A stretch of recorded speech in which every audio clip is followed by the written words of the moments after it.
F1 Rwanda rero turabasuje mumeze mute ubu rero tuvugana ubu ngubu tukaba tuzanye amakuru meza gusa good news kabisa kuva natangira ibi bintu nibwo kabisa mbonye noneho amakuru ashimishije kurenza ibindi bintu byarabaye uti byagenze gute rero muri kubyibonera ni amabendera y'u Rwanda bariho baragenda babangikanya n'amamodoka ya Formula 1 bavuga bati F1 in Africa, F1 in Africa, Formula 1 yagera muri Africa. Hasi bakavuga ati Rwanda has set on F1 race ahead of talks. Ati rero tu Rwanda rwose ewana tamaso yabo bose bayahanze kukuba u Rwanda narwo rwagira aka Grand Prix ka Formula 1. Iyi turi kuvuga ntabwo ari Formula 2, ntabwo ari za Formula 3 cyangwa se za Gokati. Iyi ni Formula 1. Hano turi kuvuga Max Verstappen, Lewis Hamilton, Lando Norris. Abangaba ni abasitari bagomba kuba bari i Kigali. Ukumva Formula 1 igomba kuza hano i Kigali, ko bino bintu tukaba twarabiburiwe mwaka ushize, murabyibuka mwaka ushize kabisa, mwaka wenda kurangira. Lewis Hamilton yakunda kuba controversial, murabyibuka ibi birori bigiye kuzabera mu Rwanda byo gutanga ibihembo bya Formula 1 ari mu bantu banze ko byaza mu Rwanda. Ati se murajyana ibintu kuko muri Afrika, ati mwazajya mureka bikabera hano hafi muri Europe. Ariko mbere yaho akaba yari yavuze ati ibyo twikora byose hakenewe aka Grand Prix ko muri Afrika.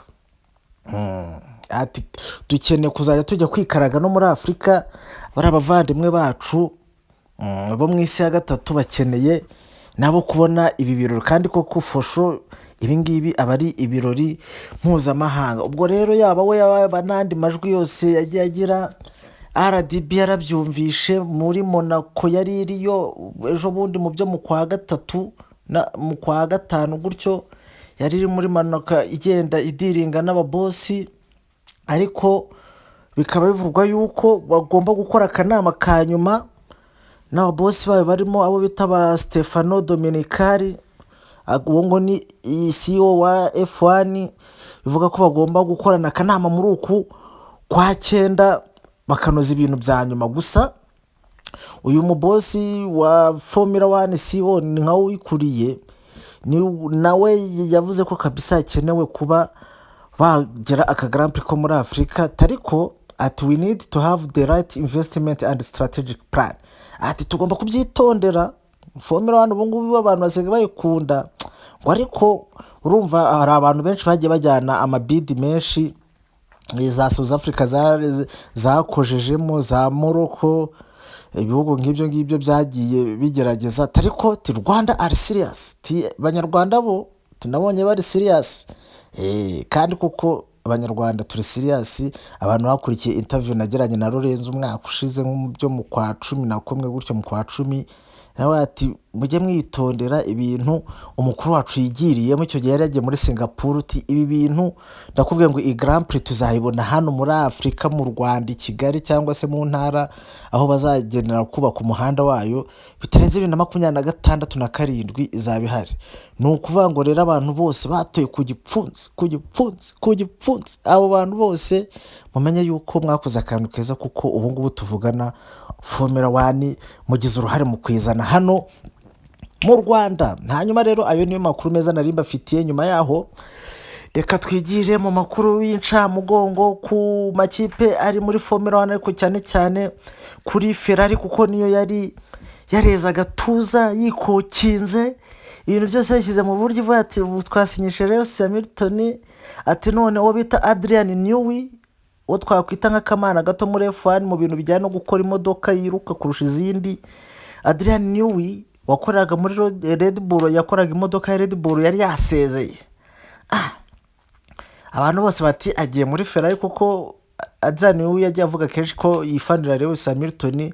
Ubwo Ferrari nayo se yicinye cyane, ati ngo Adrian no ati turamufata turangiza tumusinyishe aze hano tuba dufite ibisuka. Ati icyo nzi cyo ko championship ya 2025 irataha hano muri Scuderia Ferrari kabisa y'Abataliyani.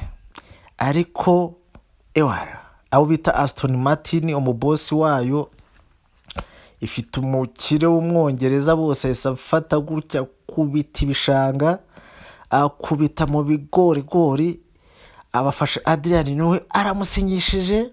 uri kumva ubu ngubu Adrien Newey azaba ari mu ikipe ya Aston Martin y'umwongereza w'umubosi, ndetse akaba n'umunyakanada. Eden ni n'umunyakanada ariko bibera mu Bwongereza, niwe wamufashe amukubise muri Aston Martin, maze iminsi waye abantu bose bayisetse. It is time yuko nabo itangira kubaseka nkaho bidahagije.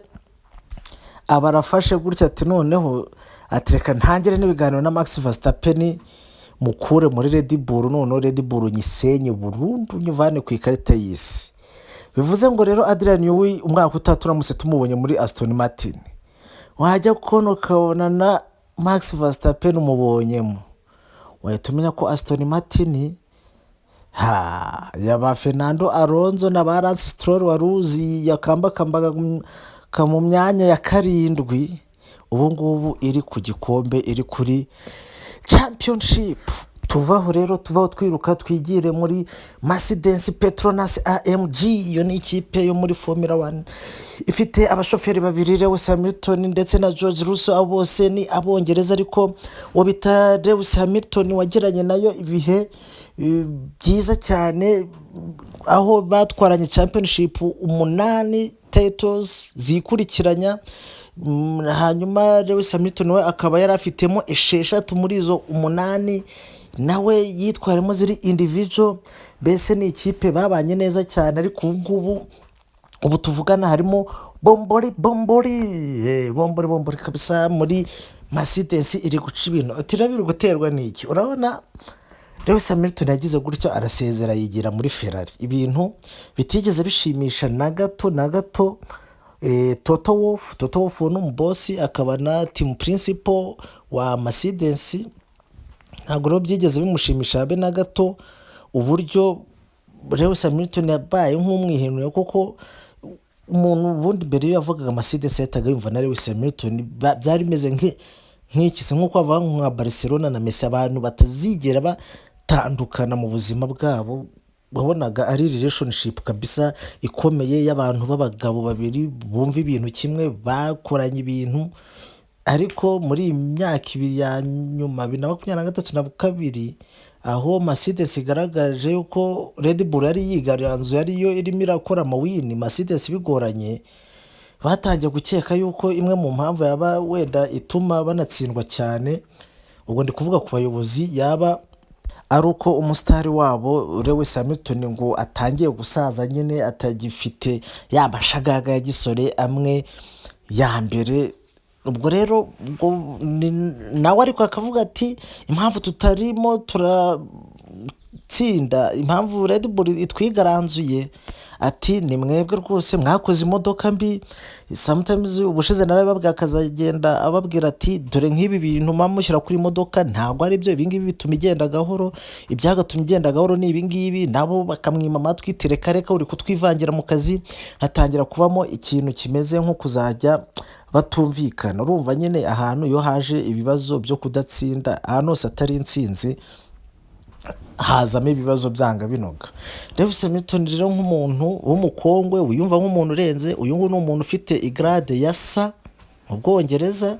Yari yaravuye yahereye ku yo bita MBE bivuga ngo Member of British Empire, arazamuka mushyira kuri sa Knight of the Kingdom. Iyo uri sa uba uri indwanyi cyangwa se ba Knight, sinzi ukuntu nabita, nyine bari abarwanyi bo ku rwego rwo hejuru barenza abo ofisiye n'abajenerali b'ubwami bwa Bongereza. Rero uyu ngaka ari umuntu utakwemera yuko agaciro ke utangira kukazana ibintu byo kumusuzugura. Nibwo yahise agenda yikorera diru no bita Frederic Vasseur uri muri Ferrari, ariko akaba yari yigeze no kuba n'umubosi we muri McLaren.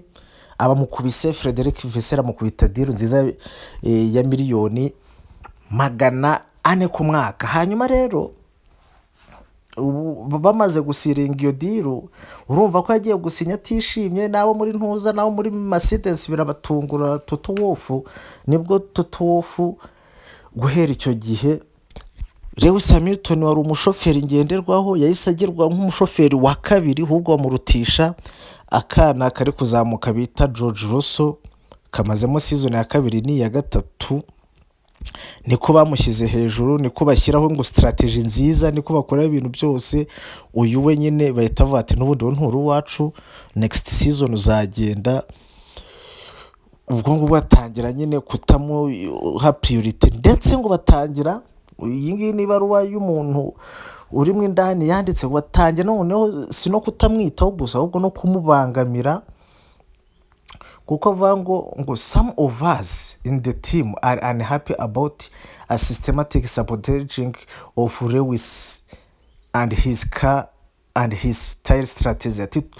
Hari abantu bakeya muri iyi kipe tutishimiye ngo uburyo Lewis Hamilton arimo arabangamirwa gusabotaginga, mbese ari kuvangirwa, mumuvangira, mumuha amapine atakagombye, mumuha strategy zitabone ziri butume atsindwa ku bushake.